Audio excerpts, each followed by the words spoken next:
La vie est dure, très dure, et ce n'est un secret pour personne. Pour avancer, nous devons faire face à plusieurs combats. Et l'un des combats les plus durs à livrer est le combat avec soi-même. Je vous assure, c'est le plus dur. Être capable de s'affronter soi-même, d'affronter ses propres démons. Chacun de nous est en même temps caractérisé par un esprit positif et un esprit négatif. Et lorsqu'on y fait pas attention, l'esprit négatif aura toujours tendance à vouloir prendre le dessus, ouvrant ainsi la porte à toutes sortes de démons qui prendront plaisir à s'installer en nous pour nous pourrir la vie. Et bonjour les difficultés de toutes sortes. Alors, en ce moment, pour avancer et redonner la place au positif, il faut bien se débarrasser du négatif. Il faut les affronter, ces démons, s'affronter soi-même. Ce qui n'est pas du tout chose évidente. Et c'est pour cela que dans la plupart des cas, beaucoup préfèrent fuir cette difficulté en rejetant constamment le tort sur les autres. Ce n'est jamais eux, c'est toujours la faute à autrui. C'est à cause des autres qu'ils n'avancent pas dans la vie. C'est à cause des autres qu'ils font du surplace.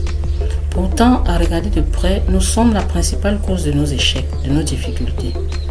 Pour ceux qui ne le savent pas, nous détenons entre nos mains le pouvoir de donner à notre vie le sens que nous voulons. N'oubliez jamais que la vie est un perpétuel combat. Je ne le dis pas pour vous effrayer, mais juste pour que vous compreniez que c'est la pure réalité humaine. À chaque jour suffit sa peine.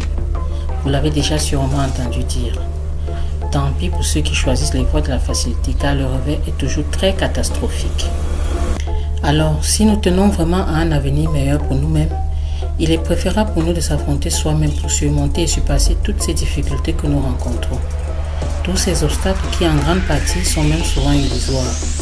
Illusoires pourquoi? Tout simplement parce que lorsqu'on prend son courage à deux mains et qu'on affronte ce qu'on croit être une difficulté, on se rend compte qu'en réalité ce n'était rien. Ce n'est qu'une barrière qu'on s'est créée soi-même dans la tête.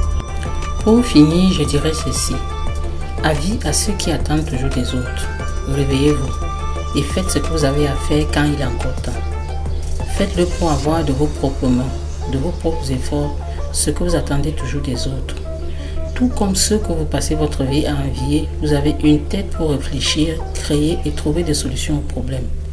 Vous avez des mains pour fouiller, bêcher et travailler dur. Vous avez des pieds pour marcher et même courir à la recherche du succès. Chers amis, affrontez les difficultés qui obstruent votre chemin vers la victoire, vers la réussite et le succès. Car derrière chaque difficulté, aussi énorme soit-elle, se cache toujours une opportunité à saisir qui nous mène au succès.